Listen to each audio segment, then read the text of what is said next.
Welcome, students. Today we're going to talk about radian measures and just general angles. So just to start us off here, we know that if we go in a whole circle, that is 360 degrees. We also know, hopefully because I mentioned a while back ago, that if we go in a whole circle, it is 2 pi radians.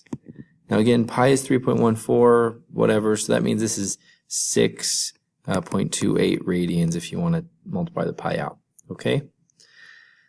So we can use that to help determine all this. All right, so I'll talk about number 1 here, and then I'll make another example up like I don't know, 3 pi over 2 radians. So 130 degrees. So I know if I go in a whole circle, it's 360. I know if I go half, then it's 180. It's 180 degrees.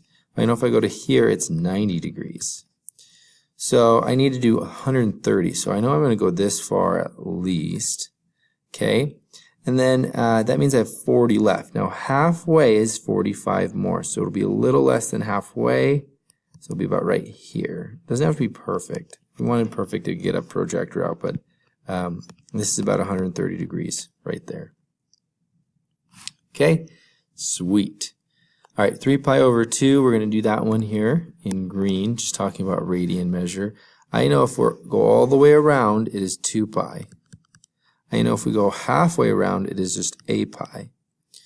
So 2 pi over 3, well, it's, see here, so this would be 1.5 pi if you want to think about it that way. So if this is 1 pi and this is 2 pi, 1.5 pi is going to be right there. Okay, and this is going to be 3 over 2 pi or 1.5 pi. And then you can actually change these to degrees, and I'll talk to you about that later, but that's the best way to do it if you don't know how to change them.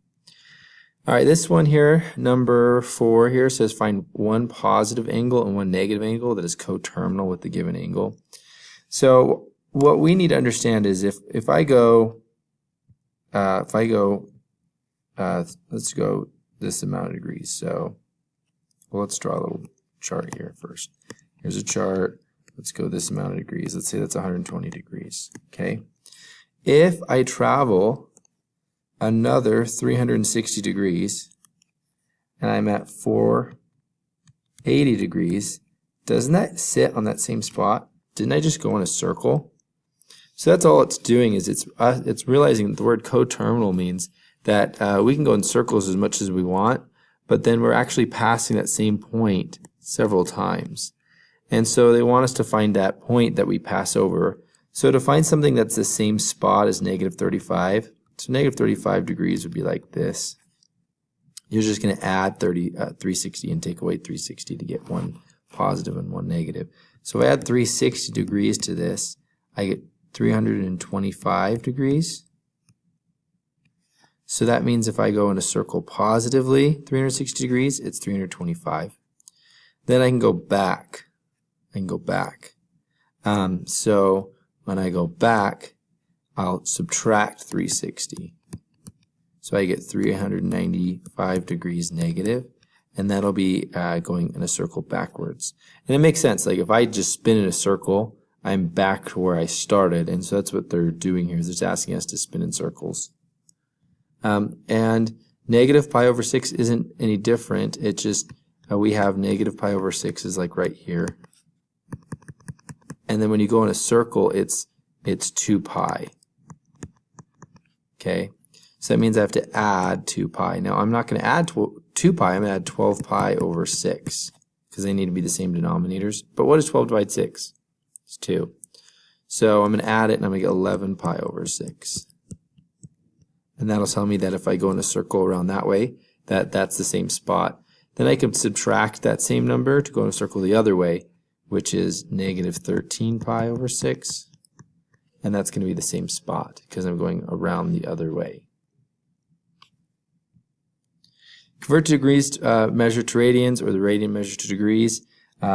Again,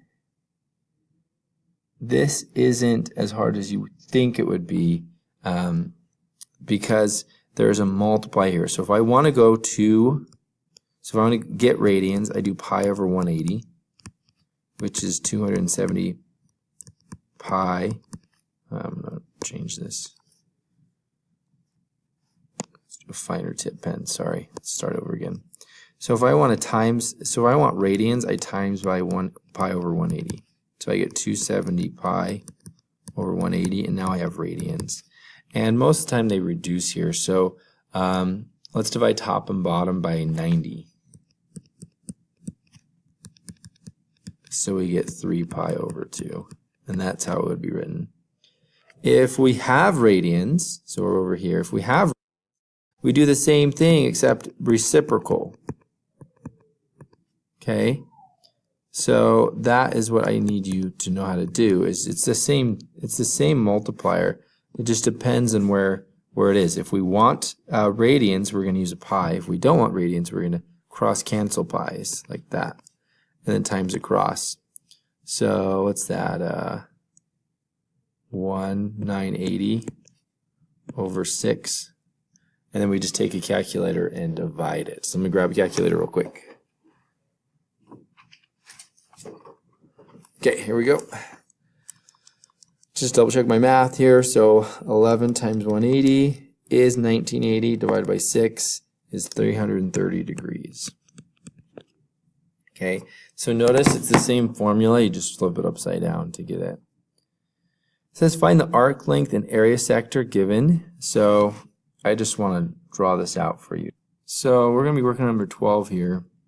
And we have a circle here. And we have a radius of 5. And then the theta is pi over 2. If you need to change this to degrees, it's fine, but I recommend in radians. I like radians better. So that's the whole idea of today's lesson, just to know radians. And so the angle measure of pi over 2 is 90 degrees. So this is pi over 2 here. And they want us to find the sector area and arc length. So just understand the area is this pizza slice. The arc length is right here. It's this length right there. So to find this, the arc length, its formula, so the side, or that pizza slice, is r times theta as radians. So it's just 5 times pi over 2, which is 5 pi over 2 meters. Pretty easy, huh?